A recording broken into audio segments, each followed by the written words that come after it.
Hi, everyone, and welcome to the Krystle Clear podcast. In this episode of Krystle Clear, I sit down with Martinique Simmons, a wife of 11 years, mom of two, an insurance pro turned entrepreneur, to talk about what it really means to choose commitment in every area of life, from raising biracial children and navigating identity with intention to betting on herself by launching her business in a tough economy. Martinique's story is about courage, conviction, and choosing your own comfort in a marriage, motherhood, and career. This episode is a reminder that your path doesn't have to be perfect to have purpose. Thank you so much for being here. Thanks for having me. So excited. Well, you're my insurance agent. I love you, grateful for you. But we met back in the day when I was a football wife, at Texas State, a WAG, yes. At Texas State, that's Mhm. how we met because your husband played football at Texas State, Yes. right? Yes, he played in the 2005 season. So he's been kind of in and out of the football program. Um Not in the football program, but Yeah. like a part of that world for a while. So yeah, that's how we met. That's how we met, and it was so fun. We instantly connected. Oh my god, I have the funniest fucking story. I totally forgot about this until right now. So, Jax and I were there, and I think that I hadn't even met you yet. So, my son and I were there because his dad was coaching Yeah. on the staff at that time, and Jax saw her husband, David, and was like, "Dada?" I don't know that he called him Dada, but he wanted David to He hold him. reached Yes. out to David, and so David just Yeah, ran when to yeah, David. naturally. He's like, "I have 2 kids, let's go, kid." Yeah. Yeah, I was like, "Okay, Jack, just because he's black and built doesn't mean, like, oh, That's that's your dad. your Like, dad. what are we doing?" I don't know what it is. Similar story. We were in the grocery store and I had Titan was little and I had him in the basket. Same thing. And this black man walks by and he's like, Dada? Dada? I'm like, no, he just sort of like, and then I feel like I'm like, he has a dad. He Yes, smells like, yes. just He just sorry. gives off big daddy vibes, Yeah. you Just, know? yeah. Like, that is so funny. I totally forgot about Yeah. that. Okay, so we are gonna get straight into it. You've been in the insurance business for 15 years. What first drew you to that industry?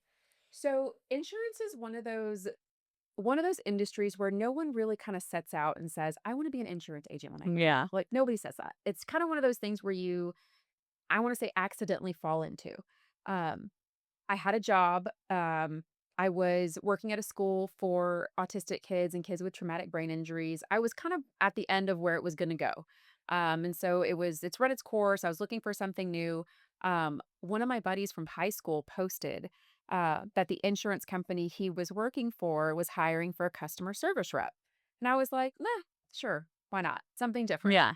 So I reached out, sent him my resume, and the rest was history. And I love that's it. that's how I I was love it. segued into that. So what was the moment you realized you were ready to go out on your own? So I had been with that company for several years. I mean, it was the first insurance company I'd ever worked for, first company I cut my teeth on. Um, and I had a couple agents had left at that point already. And so they were like, hey, you need to come do this. But I was like, I was scared. Mhm. Every time I thought about it, I would just get this like nauseous feeling. I was terrified. No, can't do it right now. Um, And then the year that I left, it was that July, I had thought about it. I was like, let's think about it again. And that like fear was gone. And that's when I Mhm. knew, like, I'm not afraid anymore. I'm not afraid. Yeah. It's time. Like that was my moment to be like, all right, let's do it. And that was how long ago? Because I remember we had a whole conversation Yes, I about, told like, you, and I was like, yeah. "Good." Um, that was 22. Ooh, girl. I mean, I think at that point, like, w we were kind of the economy wasn't great, or was it booming? Was it like the No, boom? it wasn't. It wasn't, It right? was Because that was like yeah. 2020, It was like 2021. I feel like it was the tail end of the boom. Yeah, Like, okay. it wasn't as great as it was before, but it Right. was still okay. Yeah. It wasn't where we are now. Yeah. Well, that's interesting because it was just kind of like a blessing probably, right? Mhm. To have launched your business in the market, like you said, it was okay, but girl, but then it's like got bad And it and did. it's still bad. Yeah. It's still not It's great. yeah, it's still we are still in a And insurance is just a volatile industry Mhm. anyway. Like rates are all over the place. It's typically a cyclical industry where you'll have, okay, one company that takes a shitload of rate increases, right? And so then people are shopping. And so then there's another company that wants to buy the market. So their rates are competitive. Right now, you don't have a lot of buyers. No. Everybody's rates suck. Right. Uh, and so that's kind of the space that we're in right now. But like you said, when I made the leap, um, it was like you said, it was not great, Yeah. but it wasn't what it Yeah. is now. So it was blessing in disguise, right? It was like, okay, you left at the right time. You didn't leave when everything was in the Right. but you left whenever, it was still a good time. Yeah, and these I feel like in going through markets like this because Mhm. I've been in real estate long enough to where, I saw kind of the first like crash in 2008 even though Austin was fairly resilient, and then like the height of the career with the COVID boom and then Yeah. back to like it was the best of times, it was the Oh, worst of times, yes, girl. big time. Yeah, and it's been ongoing. I've been like for I'm going on 3 years now of, Mhm. like, hanging on, Yeah. by a freaking thread. I know being self-employed, it's like, at what point is this gonna turn around? But then it's a blessing too because you Right. really learn how to survive, Yeah. right? And then I see so many people that like are getting because Mhm. sometimes I'm like, do I just need to like switch careers entirely? And then I see so many Yeah. people that have these long-standing careers that are getting let go and then they're really screwed. And I'm like, oh, I'm so used to Yeah. being stressed. Like yeah, we don't know peace in in our industries because you That's so just sad. It's it is true. it's Yeah. but I feel like you and I are very similar in that if our careers did give us peace, we would be like, what's wrong? Like if How long is this gonna last? exactly, if there's not chaos happening, then something is not right. Like it's not it's not well. If it's not crazy and insane, which yeah, is kind of sad, but our Love nervous that for us. our nervous system is just shot to hell. Oh But my god, it's so it's fine. true. Okay, what did taking the leap actually look like for you mentally, emotionally, and financially? Mentally, I think I was at a point to where I was just ready. Like, Mhm. and it's so cliche to say, like, when you know, Yeah. but it's true. You have this moment of clarity where you're like, I'm tired of where I am. I'm tired of feeling the way that I feel. I'm stressed out in my current role. I feel like I am being micromanaged. I have every time my phone rings and it's upper management, I'm nervous. Like Yeah. immediately start sweating and getting anxious. Like, is somebody gonna fire me? What did I Mhm. do? Um, and you just get sick of that feeling, right? And so mentally, I was checked out. It was like, I need to go to the next thing. I'm not scared anymore. I'm ready. Let's do it. And so I had enough people that had made the jump already to Mhm. where I could ask questions and kind of bounce my fears off of and have them, either reassure me or tell me, hey, yeah, like that's a legit concern. Mhm. Um, how are you gonna what's your solution for that? Like what if that is your concern, okay, well, how do you make it not a concern? And then Mhm. walk me through those moments. Um, Financially, David and I had built our lives off of two incomes. Mhm. So we weren't in a situation to where I could afford to not have an income and everything was gonna be fine. Like, we had our savings and things like that, but we were not in a position to be a single family house or a single income household. Um, and of course with kids and they just get more and more expensive as they get older. Um, and so financially I looked at, our savings, I looked at what we had. I'm like, hey, for me to feel comfortable, I feel like we need to see what our monthly output is, right? Like where our monthly expenses look like. I'm probably not going to get paid for a year. It's going to feel like I'm working for free. I feel like you need to have at least a year's worth of monthly expenses put away in savings for me to be okay. And that meant taking a loan out of my 401k. And everyone advised me against it. They were, oh, don't do it. If you don't have it in savings, then it's not the right time. But really, like, I mean, it's so true. Invest in yourself. Like, what is the best? Like, I don't think I want to buy stock in McDonald's. I want to buy stock in myself. And so I took the loan out of the 401k. I put it in savings so we, would have cash on hand for everything. Um, And that's what that looked like, and I didn't feel bad about it. I thought I was gonna feel some sort of, like, irresponsibility, right? Like, "Oh my gosh, I pulled money out of my 401k." No, that's my money. I put it in there. So, why not invest in me? And so that's what I did, and I love felt that. good about it. I'm so comfortable with debt. Isn't that sad? It's so sad. I'm so comfortable with it because it's like, why not? Like leverage your credit, leverage your what you have going on for you. It's a temporary, essentially investment in yourself, and then you pay it off and you keep it moving. Like, I have so many friends that are just like, oh my God, we bought this, investment property and we have such a high interest rate. Like, when are the rates going to come down? And I'm like, be grateful to God. You literally have an investment property. Like, You could do it. chill the hell out, it's not that bad, like relative to everything else. Or like, we do got a HELOC, like we need to pay it off as soon as humanly possible. And I'm like, why? Yeah. Like, it's gonna get paid off. It's interesting how people, it like Stress over stress over it. Yeah. And and maybe I should stress more, I I don't know. I don't. It's same. It's almost like big risk, big reward. If there's one thing about me, on the pay all my bills on time. Nothing has ever been late in freaking 20 years. I may have debt, but like it's getting paid off. I have good credit. Yeah. So it's interesting. Good for you. I love to hear it because I feel like so many people are just, I don't know if it's the way they're raised or societal pressure or maybe something wrong with me. No, same. Like, if and same, like, I feel like the people that we spoke to were like, almost like if you can't afford to do it in Yeah. cash, you Don't can't do it. afford to do it. I'm like, um, I went from having like a 500 credit score when I was younger to like having a demand credit. So I'm gonna leverage that. Absolutely. Like I said, all my bills are paid. Nothing is late. Why not? Yeah, good for you. I'd love to hear that you invested in yourself because so many people are so conservative and so fearful of those things. And it's like It's you like hear, mattress money. It's like you kind of gonna like hold yeah, on to it. Like, which is great, incredible. But at the same time, like, shit, I'm the big risk, big reward. I'm going to bet on myself.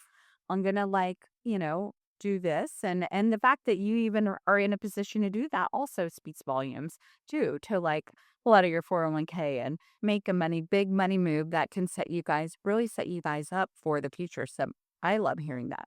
How did you prepare for risk, especially with a family depending on you? You just answered that in terms of the decisions and the move that you made. So what surprised you the most about being your own boss? I thought it was gonna be a lot harder than it was. Um, being and I guess that's what surprised me the most is I really thought it was going to be, and that was one of the fears that I had, right? Is, well, I've never done this before. I'm going to be in charge of everything. I'm so used to just walking in the door, selling, and going home. Like, I'm going to have to do, the admin work. I'm going to have to do the licensing. I'm going to have to do the selling, the servicing, all of it. And then 3 weeks into it, I was like, why didn't I do this sooner? This is not this is not that hard. And so that was surprising to me because, again, previous employer kind of put a little bit of fear and not a little bit, put a lot of fear into us about leaving, right? Like, oh, well, independent brokers, they don't make any money because they have to do X, Y, and Z on their own. Everything is out of pocket, their overhead. I remember a boss telling us, like, your paper and mail and envelopes. Like, this was his like fear tactics, was scaring us about mail costs. And I was like, I haven't said anything for the mail and Um, I don't even know how long. At the time, I didn't own a printer. We're like, well, what am I scared of? But of course, at the time, I'm like, oh my gosh, you're right. Yeah, stamps are expensive. And no. And so that was probably the thing that surprised me the most is it was not as hard as I thought it was going to be. Not to say there's not challenges, but starting all the things that I was afraid of weren't even fears once I got there. It was like, this is such an easy tackle. Like, just do it. It's not as hard as everybody made it out to be. Hard, but not undoable. oh, I love that. I always like this saying of like, this is what the other side of fear looks like. And then when you're there, you're like, God, this is shoulda did this a long time ago. That's incredible. So for someone afraid to make a similar move, what's one thing you wish you'd known before you started? One thing I wish I would have known. Hmm. I would probably say, kind of bouncing off of Jizzy just talked about, like the fear. Like it's always going to be there. Like you're always going to be afraid because it's change. I'm not somebody who likes change. I like my routine. I like being set. I'm not a spontaneous person. Um, and so a lot of that kind of played into my fear of wanting to leave. I That fear is always going to be the fear of failure, right? I think that when I called you, I think I talked to you about it. Like, well, what if I fail? And you're like, then just go get a job.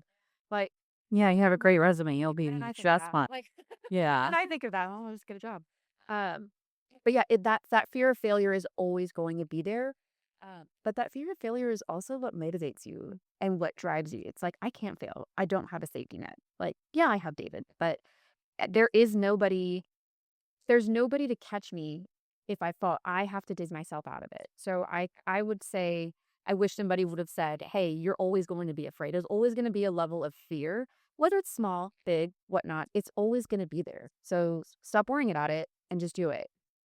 So I think that's what. Yeah, I love that. I think that's just life in general, right? And it's like we also, which I imagine men hold a very like they probably take that so serious, having the security and the being the provider role, but also as a mother, like entrepreneur, it just kind of hits a little different. Would you say? Oh yeah, for sure. As I mean, you're your mom, right? Like you've brought it all under control. You do all the things, right? You're primary parent. You take care of your kids think that you can solve any problem, whatever it is. And then you close the door and you're like, shit, I can't fix all these problems. And then, I'm stressed. You have your breakdown moment and, it's, yeah, it's that moment of like, shit, this is scary. Yeah. So, Do you I don't know, it's so tough because I feel like I have so many days of I choose happiness, and I know you're a lot like me in that you're very, outgoing personality and you're very positive and optimistic. And, we all have our days. And so I'm making such a conscious effort to to despite like everything could be burning down around you and just being like, wow, I'm so lucky. Like, do you, I imagine you have a lot of those moments. I do, especially with the environment that the world is in right now. It's really easy to get lost in that. And I find myself going down rabbit holes and, doomsday prepper and yeah, doom scrolling. I'm like, oh my gosh, the world's on fire. Um, but still kind of looking at it like I mean, all I can control is what I can control. Control the controllables, right? Like looking at my situation and while I feel for a lot of the things that are going on in the world and things that are going on around me, I look at my life and my family, and at the end of the day, I don't have anything to be sad about. I don't have anything to frown about. Like even on my worst day, I'm still in a great spot, and just continuing to remind myself that because it's really easy to get into a bunny like, oh my gosh, I have all these things to do, and then I think about it, and I'm like, oh my gosh, what a brat! Like I'm over here complaining about my car payment or my mortgage or, why is your Your electricity bill insurance so going up. yeah, if my insurance going up, which I just got my renewal and I was like, oh hell no, we're shopping this. Yeah, just complaining about these things. And I'm like, what a blessing to have these things that I never thought I would have. What a blessing to have a mortgage. Like, and it's not that the mortgage, I'm afraid that it might not get paid, right? It's not that. It's just like, oh my God, this bill again. Yeah. But I can pay it. It's the electricity bill, why is it double? But I could pay it. It's having these complaints that really kind of make me think like you are such a brat because there are so many people out there and it's such an unfortunate situation where they don't have electricity. They can't pay the bill, whether it's $10 or $100, it doesn't matter. Like you're complaining about things that you can fix, that you can take care of. You just don't like to. And so reminding myself like, hey, your problems are blessings. So you tighten it up and quit being a brat. Yeah, we all have our moments, but I find myself far more, just trying so hard to wake up with gratitude and focus, especially when things feel chaotic. And everything around you is like burning down, as a business owner, entrepreneur, where your family depends on you. It's like, okay, let's just take a breath and let's focus on like all the really incredible blessings because someone would kill for this. And it's about perspective. And then I do give myself moments to acknowledge those feelings as well. Like, shit, everything is on fire. We cry about it for 5 minutes, but then let me go splash some water in my face and boss up and handle it. Like, we cry about it for a minute, but I'm gonna handle it. What is your sign? Leo. You're a Leo. Okay. And that's very Aquarius too, is like, you're, emotional or angry, but then it's like once you really see, you can move on from it. Yeah. Let me I just need to tell my husband all the time, I'm like, listen, I just need to cry about it for a minute and then we're gonna move on. So just give me like 5 minutes. Same. And it's so therapeutic. So, real life balance, motherhood, and identity. You're raising two biracial children. What's been important to you and how they see themselves in the world? You and I both, right? Yes. So I tell you, this is a good question because David and I have this conversation a lot. Yep, I'm Hispanic, Dave is Black, um, which my kids for some reason forget that they're Hispanic, and they're like, "Why do you roll your R's like that?" I'm like, "Because I'm Mexican, like, and so are you. So roll your R's. Like, it's not a quesadilla. Like, say it right." Um, so we talk about this all the time, and that we think it's important, or we know it's important for them to know who they are, the things that make them unique, right? Like you're Black and you're Mexican. Like you need to know where you come from, but who you are at your core, your identity is not rooted in your race. It's rooted in your character, in your morals, in the kind of person you are, in your faith. Like these are all things that make up who you are. While your culture is very important, it's not the only thing that's important. Didn't define you. Right. It doesn't define you. It's a part of you, and that's a beautiful thing. Um, but it's not the only thing. So when you look at the world, we want them to look at the world through their experiences and how they, have come to, you know, appreciate certain moments or certain things or certain topics, or how we've taught them, or how you've showed them how to process certain things, right? We want them to look through it through that lens. Um, which can be hard in this environment that we're in right now. But just letting them know, like, hey, this is important, but again, remember who you are. Remember the kind of people that you are. We don't want to raise little assholes, right? Like little entitled brats. Um, and of course, their experiences are important. And David and I talk about this all the time. He and I grew up very different. They grew up like the Cosbys. Like they were the Huxtables, and I was very much not. Like single parent household, like raised myself. Um, so they're never going to have those teachable moments of resiliency the way that we did. Like we became resilient because we had to. It was a moment of survival. Like, you didn't have choice, right? They will never have that. So we have to find ways to instill resiliency in them through other ways. And it's never going to be you need to figure it out, or you can't handle this situation, figure it to that. Yeah. Figure it out. You don't have anybody to pick you up from school. Figure out how you're going to get home. They will never have those experiences, and we don't want Thank them to. God. Yeah, Yeah. thank But God. still, Like those were unfortunately, character building moments for us, right? Where it's like, okay, how am I going to eat tonight? Uh, again, they're not going to have that. So shaping those moments for them to give them the opportunity to fail. Like they need to fail. I think it's character building for them. Now, granted, if it's a serious situation, we're gonna step in and handle it. But letting them not always come out on top, like letting them understand, like, hey, you didn't put in the work for this, so this was the consequence of that, or you just didn't make a team. Like these people were a little bit more advanced than you were, and that's okay.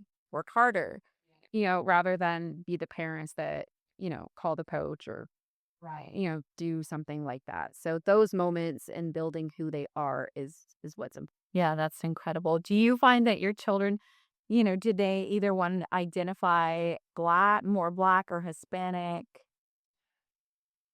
They call themselves Black. It's like they forget that they forget that I'm Mexican. And Like, oh my gosh, on funny story. So, Titan's gonna see this and he's gonna be like, "Oh, I remember that."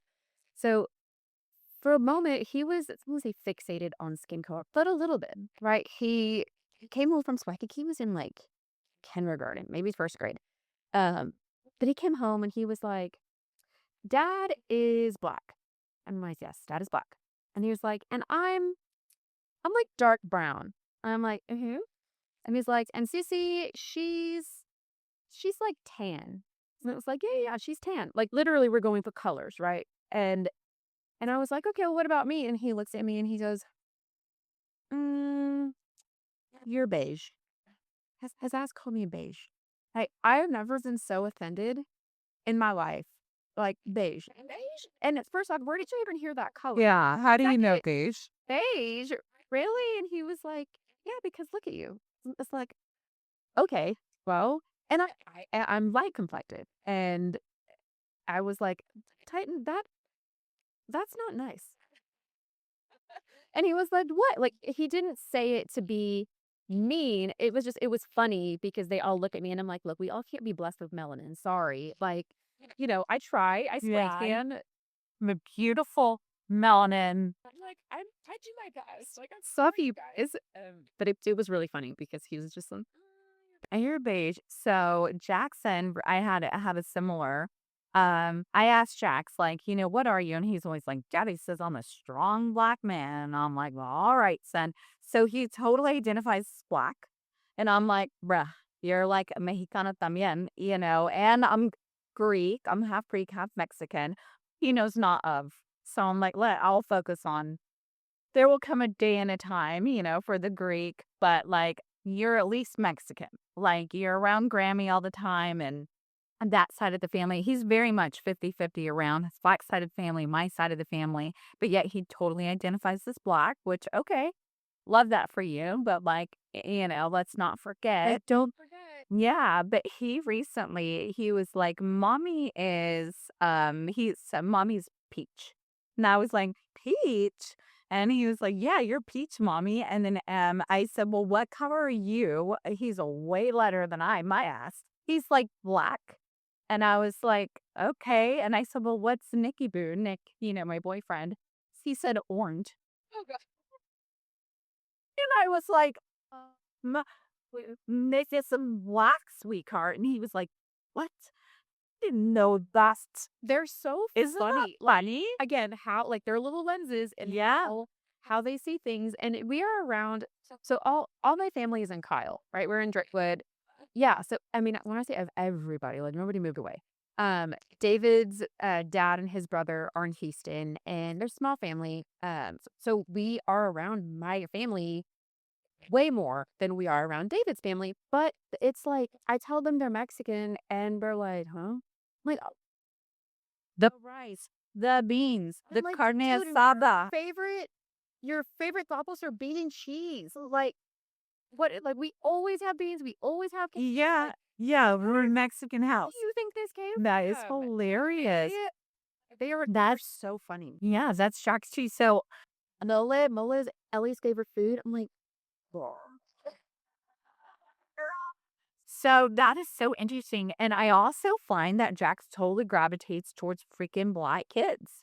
Like, we were swimming at the, Barton Creek Resort and Spa with my friends and their white children, and there was a biracial couple. Burrow, he gravitated so fast to those mixed kids, and then another biracial couple showed up, and he literally the whole time was playing with all the biracial kids. When we go to the domain and, the grassy little area where the kids kind of run around, my kid is forever with the black kids. The biracial, he like gravitates, which it's fascinating to me, And that he it's so funny because so we're the kids are zoned to Wimberley. So there is a lack of diversity in Wimberley. Yeah, in Wimberley. But and we love the area. It is great. Like no one's ever treated us any differently or anything like that. And again, there's not a lot of black kids. Like, you're either white or Mexican. There's maybe like a sprinkle in there. Um, and so Titan notices, but he doesn't notice. and then it'll just, like, randomly dawn on him, and he's like, "Wait a minute, that oh, he's black like me." And I'm like, "Titan, you've been playing with him for 6 months." Like, "Yes." And he's like, "Oh, okay." And then just, like, carries on, right? It'll just be, like, a thought in his head, and then he's off. Ellie notices it a little bit more, but not to the point to where it bothers her. She actually likes being one of the few. Yeah, she's like because her friends tell her, like, she's, "Oh, I wish I had straight hair." Yeah. And her friends were like, I We wish I kill had" for your hair. Yeah. Like, "I wish I had your hair, Ellie. You could do all kinds of cool things with it," which was a struggle with us for a little bit. But she's, like, come into her own. She loves being different. Um, I mean, she is different, and it's I was gonna say a problem. It's a problem for David. So, because, she gets a little bit more, yeah, attention, and he's like, "I know, I don't like it." No, Like, you're like, "What'd you expect?" yeah, I'm like, what do you wanna do about it? Yeah. Like, should we ship her off in Oslo school?" Six like, "Well, no." Okay, well, love that she loves who she is and loves her identity and loves, being different. Like, rather than her being subconscious about it, no, she embraces it. She loves that she doesn't look like everybody else. She loves that she's one of the few. I love that, especially in the day of, like, I don't know, for kids and social media, like, it's so different. It's and she's in middle school, right? Girl, that's, like, the hardest. That's mean girl. That's mean girl Yes. time. Yes, that's Yeah. the hardest, I think, out of all of them is freaking middle Oh, for school. sure. And girls in general. Yeah. Boys are mean. Yeah, we've had a couple moments. But she did a really good handling it herself, which me, I'm like, I want to go in and fix it. And I'm like, go find her mom. And she's like, okay, we don't have to do all that. And I'm like, listen, if I had a kid, okay, well, I don't care. And she's like, Mom, I got it. Like, I can take care of it. But I also try to tell her, look, like when things bother you, but please come talk to me. Like, I might not understand everything you're going through right now, but believe it or not, at one point I was a 12-year-old girl too. So talk to me. And we have this thing where if she doesn't feel comfortable, like, like talking to me face to face about something, I have a notepad on my desk, or not on this, I'm sorry, on my nightstand. And she'll write down her question for whatever she wants to say or talk about in this little book. And then I'll get it, I'll answer it, and I'll put it by her door. Mhm. Oh my god, when did you guys start that? Probably, let me see, maybe 2 or 3 years ago, probably when all the puberty stuff started hitting, right? Like, because I didn't want her to feel like she didn't have anybody to talk to or if she was embarrassed. Um, and so I said, well, if there's something you're embarrassed about, if you don't want to talk, then just, I'll write you a note. Links has notes. And that's been super helpful. I love that. Yeah. So that was I think I probably saw it on TikTok. Um, and that was one of the best pieces of advice that I ever got was if they're afraid to open up to you, they're embarrassed or whatnot, like write a note. Like let's pass notes back and And that because it's so much easier, doing that. I remember in a handful of relationships, I've, like, felt like I couldn't express myself, and I was like I got used to, like, writing everything down because it also gets received, differently too. You put a little more thought into it versus just, like, an immediate right. reaction Or if and it's something I need to think about, yeah. like if she would have asked me that question face to face, I would have been put on the spot and not would have had the best answer. Uh, but so that's helped both of us. And Me hear that, guys? That's some good freaking advice. I love that. So, how do you manage showing up fully as a mom and still building a business that demands so much of your time? setting boundaries. And I know that's become kind of like a taboo thing right now because for a while everyone was all about boundaries, but it almost got to a toxic point, right? Where it's like, okay, yeah, you can set your boundaries, but you also need to follow through with your commitments. Um, so showing up, um, again, being a business owner, it's given me the freedom to schedule my day how I need to or how I want to or whatever that day calls for. Um, and that might mean, hey, I want to chaperone my kids' field trip, so I'm going to be gone for 4 hours. It doesn't mean I am not going to work for those 4 hours. Those 4 hours are just going to get made up somewhere else. Um, So being able to work through my day that way has helped me to be able to show up. Whereas before I was like, oh, I can't leave the office. I can't go do that. Or, oh, you have a Christmas party. Sorry, I can't make it. I have to work.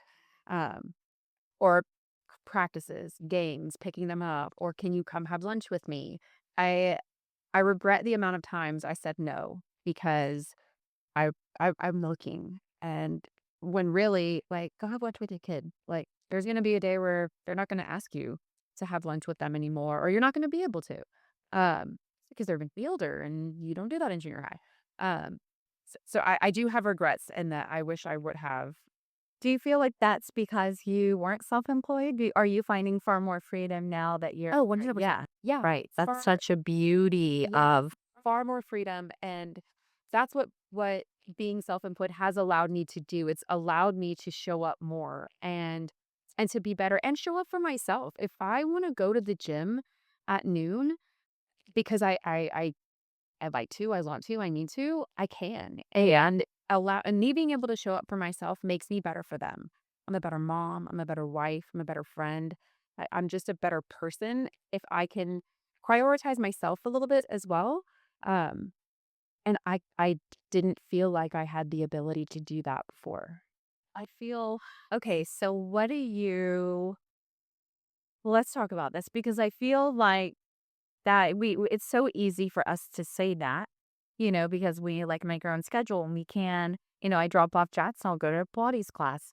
Like you can, get everything ready and then at noon go and do a Pilates class and so it's I think it sounds super fucking annoying for, like, the moms that are, like, working 9 to 5, like my sister, that's, like, up at 4 o'clock in the morning, so she's a physical therapist, and she's able to do her paperwork, and then get the kids ready, and then drop them off, and then literally working the whole day, and she gets home around 6:30. Yeah, and then, the new focus is, "Okay, let me get all dinner ready for the kids," and her husband's very hands-on and helps, but, like, it's still, you're the mom, they want you. So getting the dinner ready, doing the bath time, doing the bedtime.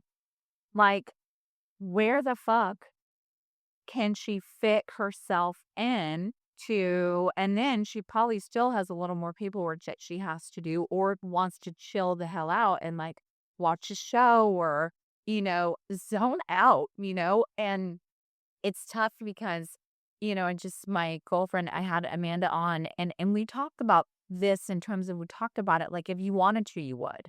So like it's not really an excuse to say that, and I agree, at some level with that, but at the same time, god damn, that's a long fucking day into like And then to get up and do it again. God, get up and do it again. It's like, if you wanted to, you would, and she does. My sister and all of those women, they have to prioritize themselves. They Right. have to prioritize them Which and and have that their means health.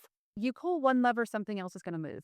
So something has to give, and that's where that prioritization comes in, right? Like something is going to, I don't wanna say suffer, but No, it's true. Your health, all of the different things, and it's tough because it's so much easier said than done. But at some point, you have to put yourself first. And so, yeah, if it means you're taking back somewhere else, so you can prioritize yourself because you do show up differently for everyone else. Most importantly, your family. yeah. And if you don't make yourself a priority, your body will make you a Right. priority. Mm. Uh, and What? not in a good way. No.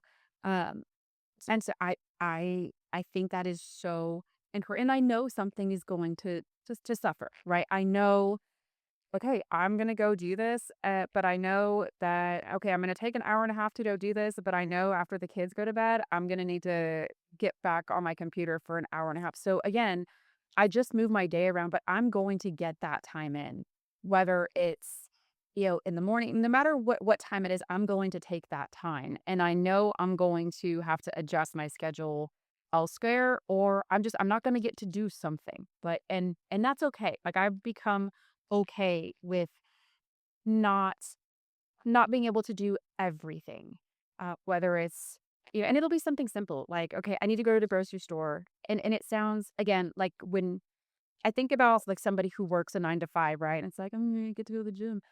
But such a part of what I do and such a part of my mental health, that, okay, I'm going to go to the gym. I also need to go to the grocery store. I'm not gonna go to the grocery store today. We're gonna figure out what we have at home for dinner, and that might be leftovers, it might be sandwiches, it might be whatever, but I'm not sacrificing this. Like, this can wait. Or better yet, I'm gonna pay the $10 for the expedited curbside or like and make the adjustments somewhere because I don't and I've done it before to where I've put myself off and everybody has suffered. Like if mom is miserable, the house is miserable. And and that's what I've found myself doing is I've worked myself to death. I've tried to show up for everything. I've not prioritized myself and then that usually ends up with me sitting on the bathroom floor crying because I'm overwhelmed. Yes. So no, it's not no. I will be a part of the prioritization. Yeah, I think that is like key, but it's like easier said than done, but at some point you just have to do it. So even if that's just start small, right? 15 minutes, walking the dogs in the neighborhood, 30 minutes doing watching a video, on your phone and like Right. whatever Or it have your is. coffee, whether it's, like you said, start small, it's 15 minutes. It's go sit on your front porch and have your coffee or sit aside and have your coffee. Just give yourself that those moments, those minutes where you don't answer to anybody. You're not mom, you're not, businesswoman, you're not on call. You are just yourself in those moments, whatever that looks like for you. If it's having your coffee, if it's, reading, if it's, journaling, whatever it is, just take those moments because like we said, you'll pay for it somewhere. Yeah. And on a good way. So true. So what have your kids or your husband taught you about yourself through this process? Oddly enough, they have taught me that I don't have to do it all. Um, so they have taught me how to ask for help because I never used to. Uh, I wouldn't ask for help, but then I would get mad that nobody helped me. Like one of those, like, well, you should just know any help. Uh, but I would get upset. Nobody helps me. Nobody, I'm doing this all by myself. And David would literally stop me and be like, ask for help. I don't know what you need. I'm not a mind reader and I don't want to do it wrong. Says, tell me what you need. And same thing with the kids. They have taught me indirectly. They probably didn't even mean to teach me to do this. Uh, but holding them accountable as well. Like, hey, I'm not your maid. I'm not, I don't, it's not my responsibility to clean your room, to clean your bathrooms, to make sure that like you have your sporting equipment, make sure you got your homework. Like, no, you are now at the age to where you need to feel some sense of responsibility. Take care of your stuff. I cannot do it all, and I need you to help. Now that's a work in progress because they're kids, right? But it it's a good lesson for them. And that was kind of that light bulb moment where it's like, oh, I'm I'm teaching them lessons at the same time I'm teaching myself one, right? Like, you can't do it all. No, don't go make their bed. Make them make their bed. No, don't go get their laundry and bring it to the laundry room. Make them do it. But no, not your responsibility to find their cleats. They need to find their cleats. Uh, and then, of course, with David, just asking him, like, hey, I don't know what to do for dinner and I'm going a mile a minute. Can you help me? Yeah, I got it. And also in that same breath, relinquishing that control and not being like, I didn't want that for dinner. Like, no, like, okay, you're gonna ask him for help. However he does it, that's what you asked for. You can't have it both ways. You can't micromanage and then get mad, when it doesn't go your way. Um, so let him help you. And that has been great is just understanding like, hey, I don't have to do it all. I don't have to be super mom for lack of better words because we get burnt out too.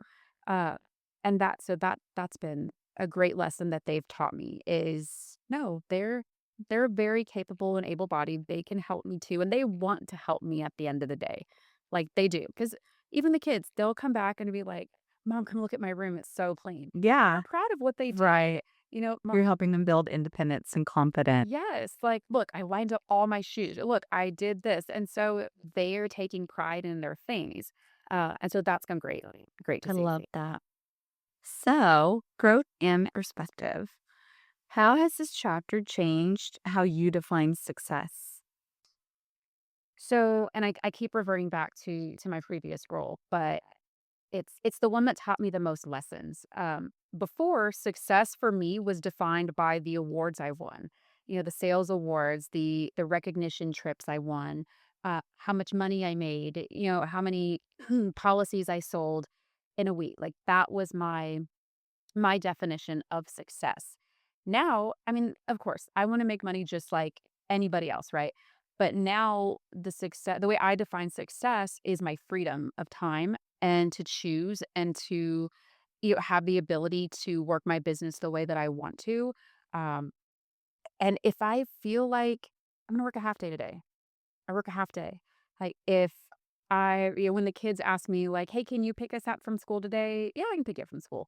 And being able to get up, leave, and go do that. And the field trips like we talked about. Can you chaperone our field trip to wherever we're going? Like, yeah, I can do that. That is success to me. Yeah. To have that freedom. And then to own something.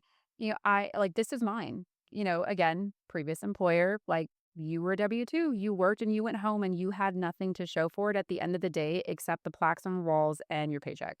Like, I'm building something that I can hand to my kids, that they can hand to their kids, or do whatever they want with it when I'm not here. But it is something that's mine, and it's a different sense of pride when it's yours. It's your baby. You've, built it from the ground up and you're proud of it. Not that I wasn't proud of the work I did before, but it's different, It's different when it's yours, when your name's on the door. And that's success to me, is building something that's going to last for however long I want it to last. And having the freedom to do life the way that I want to. That is success to me. I love that. So, when things get hard, clients, money, family, what keeps you grounded and moving forward? Definitely David. Yeah, David is an angel walking on earth. He is just so awesome. And he and I are very opposites. I am very boisterous, very passionate. Uh and he is the calm and storm. He is, the one that will snip the fuse when it needs to be. And he's he's always been my voice of reason whenever I have felt like shit just not going right. Like, it's a week where, I just keep taking all these cancellations. Like I feel like I take, two steps forward, 10 back. And he'll sit me down and he's like, let's look at the big picture. Like there's 52 weeks in a year. This one that's not going your way is okay. Like this part might not be going right, but look at all of this that's going the way that it's supposed to be going. You're fine. And kind of bringing me back down to reality and letting me know that, hey, you're okay. Like everything is fine. Or if I just need to vent, he'll ask me, do you want solutions or do you want an ear? And That's so wise yes, because so he many is. people are incapable of doing that. And yeah, that's Yeah. amazing. And sometimes I don't want solutions. Yeah. I'm like, no, I want So comfort. tell my mom all the time, you don't always need to give me a rebuttal. Sometimes we Right. just want to vent and Just listen. just listen. Yeah, I want comfort. Like, I know I'm probably being irrational right now. I don't need you to fix it. I just need you to listen to it. And I mean, he's great. He's like, "All right, let's do it." I love it. And or he'll do something funny, and he'll just be like, "Okay, talk to me like I'm your girlfriend. What's going on? What's going on, sis? How's it shaking?" Uh, and so he brings me back to ground level. Um, I mean, and even in finances, right? Like they were talking about debt, right? Like I've become so comfortable with debt, but it happens about once a quarter. I'll freak out and I'm like, oh my God, we need to get it together. And then he's like, okay, let's sit down and let's go through our expenses. And so we'll open up the accounts and then we'll look and it's me that's the problem. And I'm like, let's just table this for now. And he's like, yeah, we're fine. And so he definitely keeps me calm in moments where I'm not, or I'm just losing my shit. And he's like, okay, he's sometimes can be the more rational one. Uh, but yeah, we complement each other well. So he's definitely the thing. I love it. And you guys have been together how long? We've been together for 15 15 years. years. Yeah, Yeah. married for 11. Yeah. Amazing. It took a while to get there, but Oh, girl, always does. And like, okay, I wanted, what is like the thing that you would say really keeps you guys grounded and together? You're almost together 20 years at this point. Like you've known each other in your what, 20s, 30s. Yeah. Are you 40 now? Yeah, 20, 30, 40. So what is your advice to like, because in a day and age where so many people, it's easy, not easy, it's very difficult to choose divorce and to get a divorce, but it's what, 60% of marriages end divorce. So like you're still together going strong and you speak about him with so much love and that's your person. So yeah, what's your advice on successful making it work? communication, 100% communication.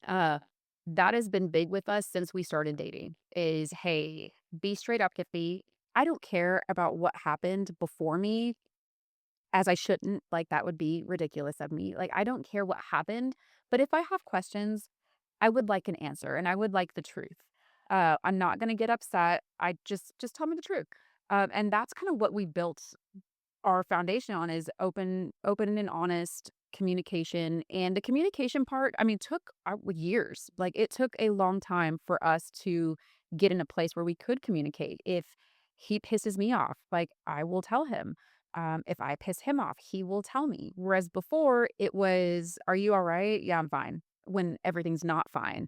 And so being able to have those open lines of communication have been great. And like I said, it took a while for us to get there, but now that we are there, it's really what makes us work so well. And I don't believe in the don't go to bed mad. No, go to bed.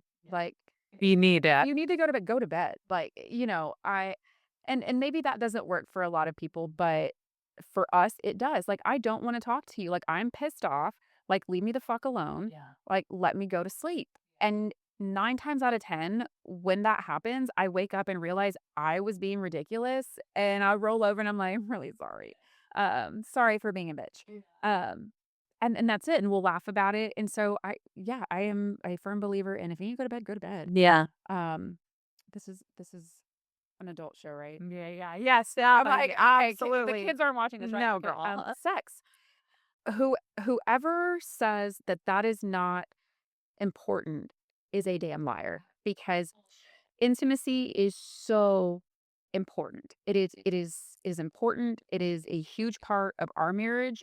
I mean, we are still like newlyweds, and and we sounds terrible. We never get tired of it. Like, never get tired of each other. Like, we're always still doing things for each other, right? Like leaving little notes or even just like my love language is physical touch. So, him walking by me, and, giving me a pat on the ass or just something, right? Like, we just make sure to always satisfy that need for each other. And I'm not gonna lie, there are moments when I'm like, I don't really feel like doing this.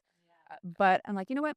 Let me do my wifely duties and like take care of you. Or if he's in a mood, I'm like, I can fix this in like 3 minutes and take care of it. So intimacy, I feel like, is a huge, huge part of your relationship. And now I'm not saying like, okay, if you don't feel like doing it, just do it. But that's kind of what we do. I mean, even on his level, there are nights where I'm like, listen, I just help me out here. And and he's like, okay. And he'll even tell me, he's like, this is gonna be more for you than it is for me. And I'm like, I'm fine with that. And vice versa. And it just again, being open about like our needs and things that are satisfying to us. Like that's super important. And we're 15 years in. I hope we never lose that. But that's also what's contributed to us Oh, being that's huge.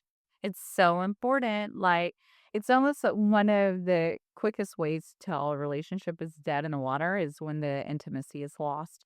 And not to say that you can't get it back, because look, after you have children, after you have lulls, some people do.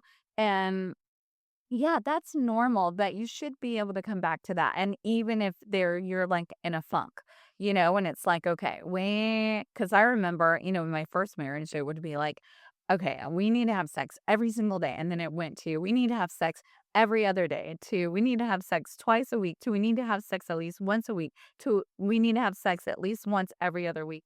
Okay, we need to prioritize sex once a month. The fuck that. Send me a meeting Yeah. maker, like, Oh, never schedule again. it on the calendar. But, our relationship, the dynamic totally changed, and I was like the mom and, it was like the writing was on the wall, right? But I also recognize that it happens and people, prioritize their career, having small children and hell no, it's so important to prioritize your physical, emotional needs, and that's through intimacy. Right, and I feel like kids can become an excuse sometimes, uh, and I say an excuse, that sounds bad, but, like, "Oh, like, all the kids are here. Oh, no, I can't," or whatever, right? Like, get in Yes, where you can. get it in where you fit in, And like, yes, "The air fryer is gonna go off in 7 minutes, like, come on, meet me in the laundry room." Like, they're upstairs, like, "Come on, we can figure this out. Just make time for each other, and you keep it fun." Like, and we know, I mean, there will be times where we've just been so consumed with the kids and their schedules. I mean, we'll look at each other and we're like, I don't remember the last time. So, what we need a date night or we need a staycation. And okay, what weekend do we have? Okay, we're going to fit it in here.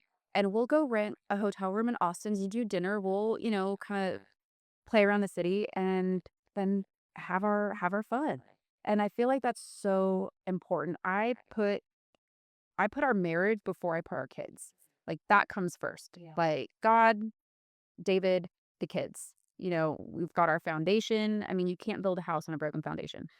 So he and I have to be yoked Good, and and the good. kids will reap all the benefits Yes. of that Yeah. versus, like, putting them here and then your marriage is, like, falling apart. That's what's gonna fuck your kids up, like, really invested in your relationship, and that's Jax is always like, "Ooh," like, when Nick and I are so affectionate and always kissing, and I also hope we never lose that, and my son is like, and I'm Yeah. like, "Good, I love it, I want it." I I want want you to him to see that. see Yes. yes, Like, what healthy yes, intimacy and what love affection, looks what like. love looks like. Yes, that is so important, and my dad died when I was 6.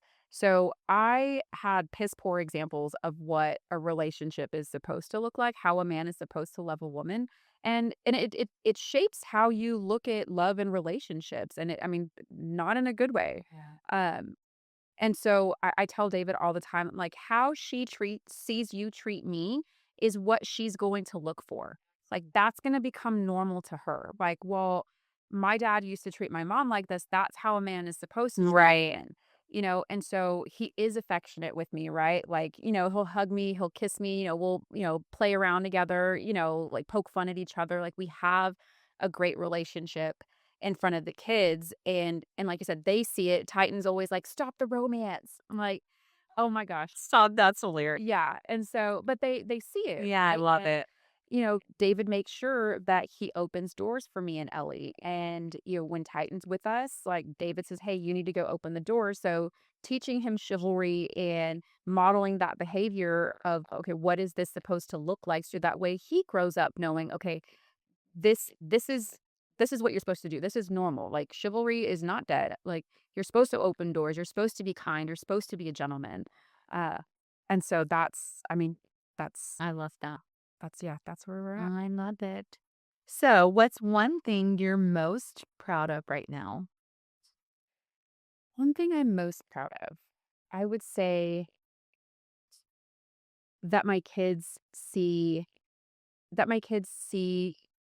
me being a mom, but also being a businesswoman, like being able to wear all these hats, being a wife, um, being a good example. I think, not to toot my own horn, but I think I'm a good example for them. Like, I think they see good behaviors modeled in me, and the person that I've become. Like, I wasn't always a great person.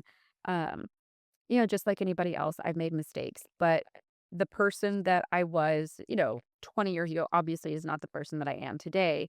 But just where I am in this moment and the example that I feel like I can provide for my kids, uh, the wife that I can be, or my husband, the friend that I can be to my friends, the daughter, the granddaughter, the niece, the cousin, the person that I would say is the thing that I'm most proud of because I feel like it took a lot for me to get here. It's not hard to be a good person, but to be able to have the resources to be the example and to show, my kids like, "Hey, all of these things are possible for you to do. You just have to work hard." This is what kindness looks like. This is, and it's not always like monetary, right? It's not always donating or giving or whatnot, but just lending a helping hand, being a kind person. So I think that that would be the thing that I'm most proud of is the person that I am today. Yeah, love that. If someone listens and standing at the crossroads, wanting more but scared to leave, what would you tell them? I would say the cliche answer is take a leap, right? Bet on yourself, take a leap, which, yes, all of those things are true. Uh, you will never regret betting on yourself. Uh, be smart about it, right? Take a look at your situation where you are and have a plan, right? Okay, how is this going to look? How do I need to make this happen? So execute your plan, put it in place, and then yeah, take the leap. Bet on yourself. No one is going to bet on you like you. Be your biggest cheerleader.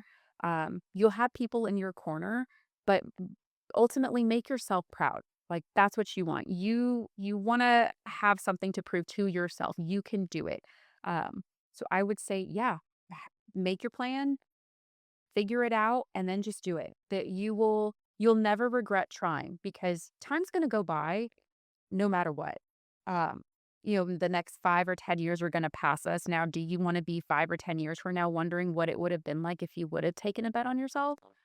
Probably not. Right. So, just do it. Yeah. And you're better to try and fail than not Yeah, try at all. not have tried. Yeah. And I also will say, I feel like so many people, like, they're waiting for perfection too, and things don't have to be perfect. Go for it. Like, It will never be perfect. right. If you're like you said, if you're waiting for that perfect moment or that perfect scenario or for all the ducks to be in a row, it's never going to be that. There will always be a duck over here or all the ducks are over here. It will never line up to your standards, right? To where you think it needs to be. And that's okay. It Yeah. does not have to be perfect. The path there does not have to be straight. Like there's going to be bumps, there's going to be curves and twists and detours, and that's okay. That there is nothing wrong with that. If it is straight with no hiccups, I would probably worry a little bit. If like we said earlier, if there's not chaos, something's wrong. Right. Well, thank you so much for coming on. You were absolutely incredible. I was excited to share your story. I'm Sure just have so proud of your journey. Like, you're just killing it. It feels like, just a few years ago, you were like, I'm thinking about doing this, and you did it, and you're killing it. And and had that why didn't I do this 5 years yeah, ago moment. yeah. So, thank you so much. Yes. Well, thanks for having me. You're welcome. Bye, guys.